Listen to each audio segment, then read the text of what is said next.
Hey everyone, and welcome to Cozying Up with the Clear Cut, where we get up close and personal with women that inspire us. Today we're sitting down with Fiona Chan. She's the founder of Youthforia. We chat all about how she started her business during COVID and how she came up with the concept of makeup you could wear to sleep. Listen here. Well, welcome to Cozying Up with the Clear Cut, where we get up close and personal with women that inspire us. Today, I'm really excited to sit down with Fiona Chan. She's the founder of Youthforia. Welcome, and thank you so much for being with us today. Thank you so much for having me. Awesome. Well, I would love to learn a little bit more about your background. I know you have some history in tech sales. How did you go on to found this awesome beauty brand? Yeah, I started my career in tech. I used to sell some of the most complex software to data centers, just something that was so different from what I'm doing now, which is makeup you can sleep in. And through my job in tech, I would travel to some of the most polluted cities in the world where I would be sleeping with N95s. And no way. It was just it's a very interesting experience when you're dealt with that much pollution. But I realized that my normal skincare and makeup just wouldn't work in those environments, was suffering through just a lot of skin irritation. And because I was traveling so much, I was always sleeping in my makeup. My husband, this was around the same time I met my husband. And every time I flew to see him, I would be sleeping in my makeup. And I really just wanted makeup you can sleep in.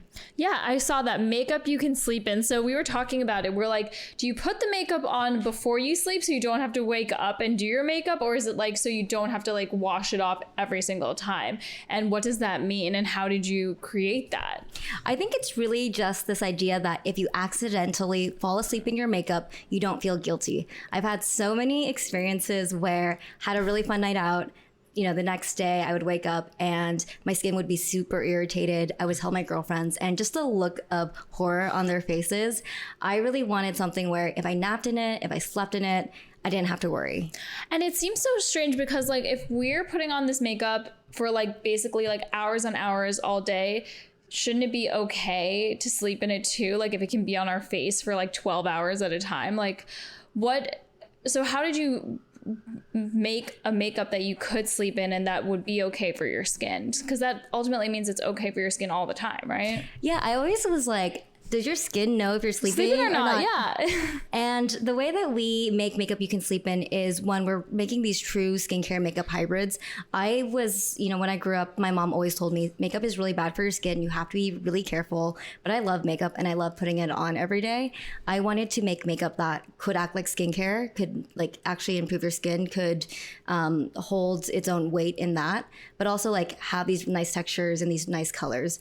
So what we do differently is we combined really nice texturing ingredients with skincare actives at the functional level, so your makeup is actually improving your skin. Oh my God, that's amazing. So when did you launch, and what were like the first steps to start Youthforia?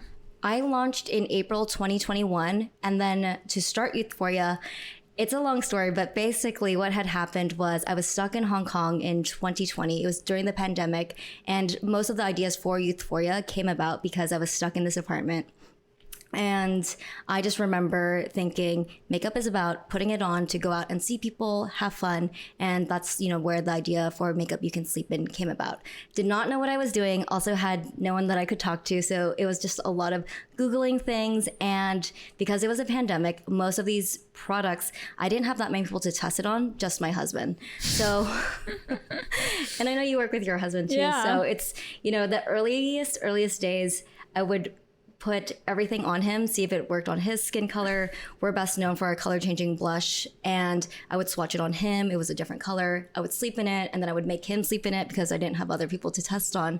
But when we were ready to launch the business, I decided, okay, I'm ready to go back to the US, launch on TikTok.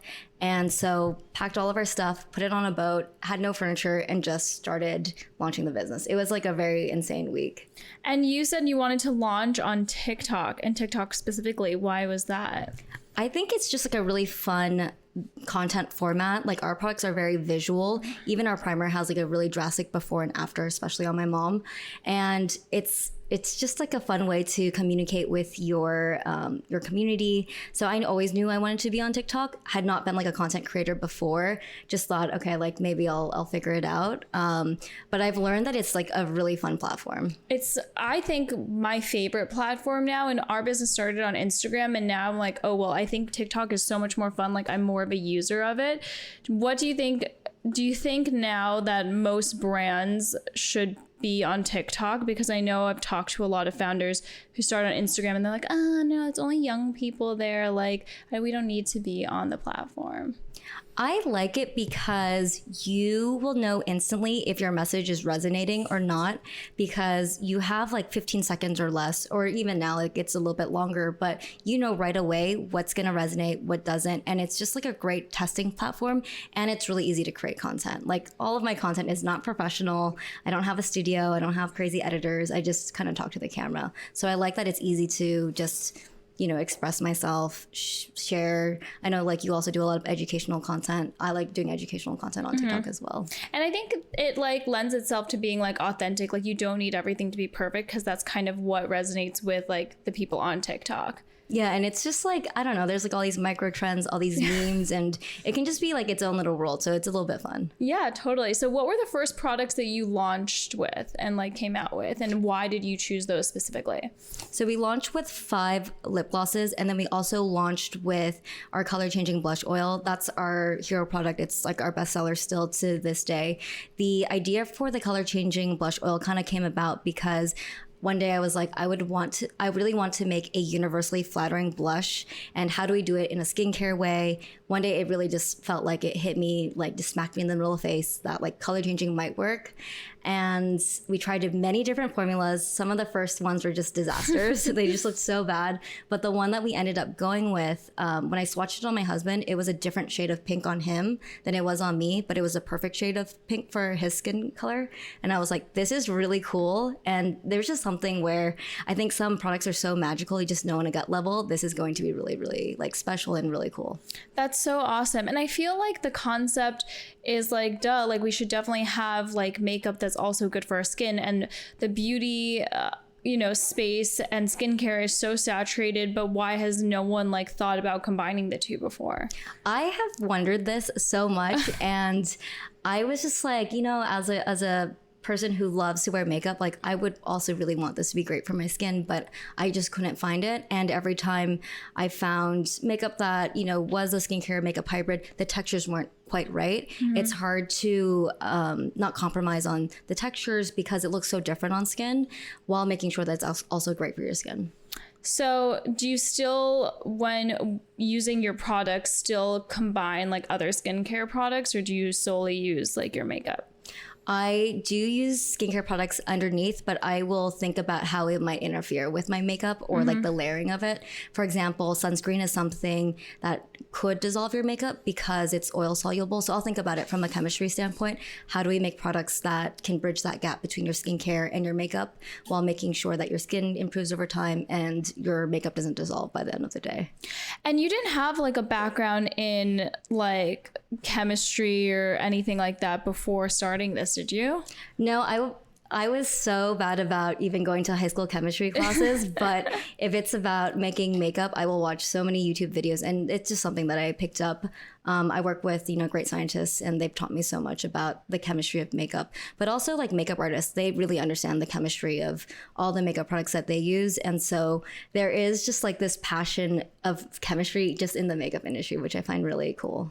So because you're, really big on TikTok and that's where a lot of your education is, what would you say your like target demographic is for your products?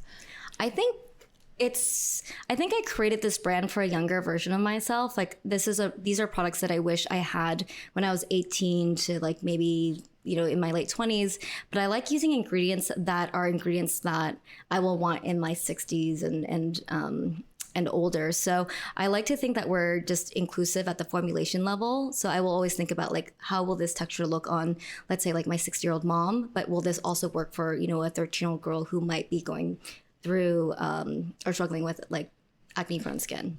Yeah, totally. So from launching in April 2021 till now, what are some, key lessons you've learned from launching your own brand in the skincare space?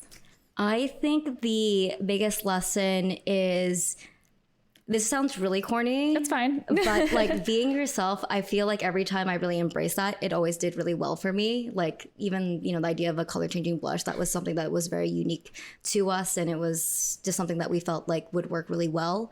That really worked. And then I wish I didn't over engineer everything in the beginning, because you never know what's going to happen. You never know what works. When you over engineer in the beginning, you're going to end up just ripping everything out and rebuilding it.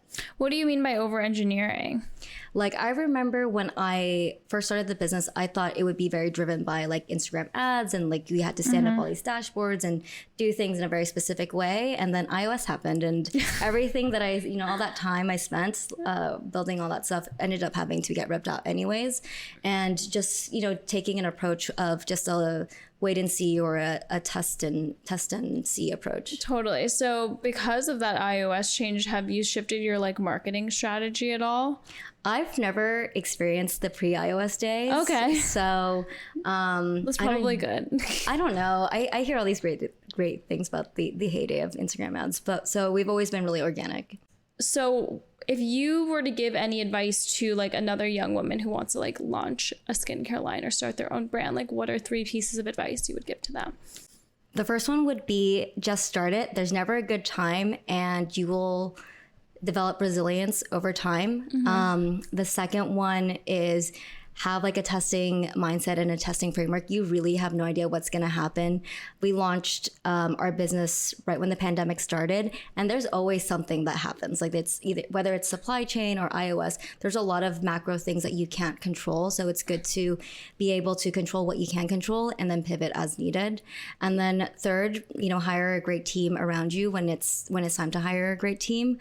In our early days, we were very nimble. It was just like me and my husband kind of got dragged into it as like a tester, like a product tester. Does he work with you now? He does work with me, yeah. And how do you find that? Because people always ask us, like, how is it working with your spouse? I like it because we can talk about the business while it's like midnight or, whatever we're doing. But he's just a great balance to me. And it was not what I expected when we got married, but it's been a great thing. And do you like find that it's difficult to like balance like personal life with business life? No, not really. I think right now at this point, like the business consumes like a lot of our life. Yeah. But it's fun because he just allows me to just be myself, and he is a perfect balance. Do you do like different things and have like different skill sets, or kind of work on similar things together? Definitely different things. I work more on product development, marketing. He works more on like logistics, operations. But what I like about working with my husband is that he can just read me so well. So I remember the first time we were even thinking about like how much do we order of the color changing blush, and he was like, you know what? Like your face lights up when you try it on. I think it's going to be a hit because you just love this product so much. So it's nice to have this dynamic because he can read me in a way that I feel like if it was like a different business partner that we didn't have such a close relationship, wouldn't be able to just say like, you know what, let's go with our gut on this. Yeah, totally. I completely agree. And it's good that you guys like kind of do different things. So you like trust and respect your different areas of expertise. How do you guys find it? I think it's really similar. Like I actually like talking about work all the time, and it's like fun building something together. And we also do very different things and kind of like stay and respect our own, expertise. Like I also do like product content, and he does like a lot of operation stuff. So I think it's a good balance, and it's like fun. It is fun. Yeah. Are you guys completely direct to consumer? Are you also in retail? So we are going to be in Ulta in like, I think 7 days from now or something like that. Congratulations. Which will be really exciting. But we've been mostly D2C to date. We're on Amazon, we're in Credo, we're in Revolve. And how have you thought about like that mixture of like going omni-channel versus like just straight up D2C?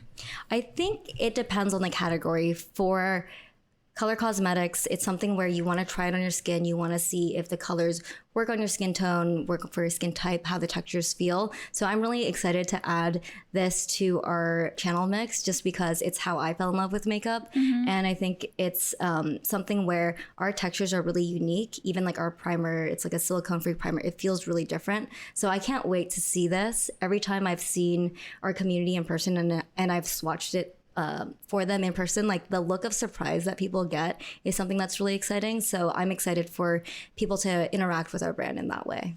And what are some things that you think you've done well in terms of marketing to kind of get the message across on a differentiating factor, because there are so many different products out there? Like, how do you communicate like how your product is different? We will do a lot of before and afters, like super zoomed in, like what does a powder blush look like compared to our blush oil? Very, very educational content. Sometimes I will just demonstrate this is what foundation looks like without our primer, with our primer. This is how it makes it look less cakey. And I will do like super macro lens with like the iPhone. I like demonstrating that the products like look good on camera. Awesome.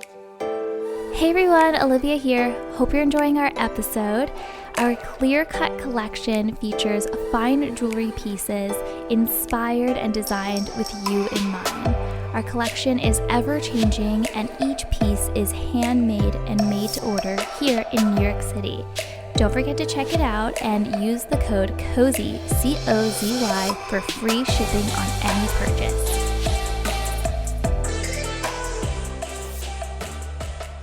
We're gonna shift the conversation a little bit just to like some jewelry and diamonds. First, we are a jewelry company, and I think that, you know, a lot of pieces can hold like sentimental value or like emotional value. Do you have any like special pieces that mean something to you? My engagement ring. Are you wearing it? I'm not wearing it. So what is it? Can you describe it? It is a round diamond. It is this was really funny. My husband, when he was picking it out, he did not surprise me. He was just like, "What do you want?" Yeah. And he would just send me videos, and I would just, you know, I just really picked out the one that I thought looked the nicest. I feel like most of our couples that we work with work together to like pick their ring in some capacity these days. Like, it's never like, oh, someone's like totally caught off guard or like surprised. I don't think I would have wanted to be caught off guard. Yeah. How did he propose to you? He, I knew that he was going to propose, obviously, because we picked out the ring together. He just woke up one morning and was like, "Do you want to get married?" I mean, I'm sure he said something really nice, but it was the sweetest thing. So talking about engagement rings, we're going to play a little bit of a game. We're going to rate engagement rings based on your preference. So we have 4 engagement rings here, and we're going to rate them from 1 to 10, and there's no right or wrong answer. It's just your personal preference. 1 being your least favorite and 10 being like the most perfect ring. So we'll start with this one. This is a 5-carat emerald cut diamond, and it's set in platinum with tapered baguettes. Oh, this is gorgeous. Can I put like all of them as 10s? You can if you want to, and you can try them on if you want as well. This is gorgeous. Oh, I need a like new engagement ring. I was joking. I was like, I need at least 15 engagement rings. Like Victoria Beckham has one for like every single day of the week for 2 weeks straight. I love this. I feel like this is like a 9. A 9? Okay, perfect. This is also very classic, similar to the round. Next, we have a 4-carat modern cushion cut. This one is set on a yellow gold thin band with a hidden halo detail. Oh, this is also really pretty. I think I would put this as a 8. Okay, why? I really like the classic emerald, and I like the 2 stones on the side more. Perfect. Next, we have a 5-carat. This is an old mine cut, so it's an antique cushion cut, and it's set in an antique platinum setting. Oh, this is gorgeous. I haven't seen one of these cuts before. I think I would put this as a 7. 7. Why a 7? I like some of the modern cuts more just because it has a lot more brilliance. I love things catching light. It just like, it's like a, not like a showstopper, but it is like a, you know, you turn your head and you look at it. So that's yeah, the antique cuts are definitely a little bit more subtle. Yeah. Okay, and last but not least, we have a 1.7 carat. This is an oval diamond. This is also set in our two-tone with hidden halo. Oh, this is really pretty too. I think this is also a 7. Okay. Why? Because I think the emerald is just so gorgeous. Okay. So we know what you want next. It's the emerald with the tapered baguettes. Thank you for playing. So going back to Youthforia, what do you see your brand growing into in the next 5 years? What are your hopes in terms of expanding in the category or in the larger beauty space? Yeah, I really want to make a full face of Youthforia products. I've been pretty openly talking about me developing a foundation line. It is my biggest baby right now, so it's something that's really fun. But there's a ton of other makeup categories that I really want to tackle. I think I have a very unique perspective on just textures and coverage, and there's a lot of things where I'm really trying to stretch how far the innovation goes. So I'm really excited to see what else we end up coming out with. But foundation will be my next big, I feel like thing. that would be so cool if you could sleep in your foundation. What I'm working on, me and my husband have both tested it by sleeping in it, and has so many great skincare actives. I wanted something that was very easy to use, very easy to blend. So I think we're still a year out from this, but it's a really fun project to work on. And what do you think the future of beauty holds? What are going to be the next big trends? I think what I'm seeing right now is just a lot of people changing their aesthetic depending on the day or their mood. You might be a clean girl Monday morning, and then by Saturday night you're a party girl. And I really like that trend of just switching aesthetics, switching styles depending on what you're doing. And then I like seeing these micro trends. As much as the trend cycle is getting faster and faster with TikTok, I love seeing it because it's fun, it's interesting. What are some things that really inspire you to create? I really love product development. I think it's my first love. I think it's what allows me to power through all the stuff I don't like doing, which is a lot of Excel and planning. But just when you get the right textures, the right colors, it's hitting light the right way. It's such a sensorial experience that when it's right, it feels different. So it's really fun. Awesome.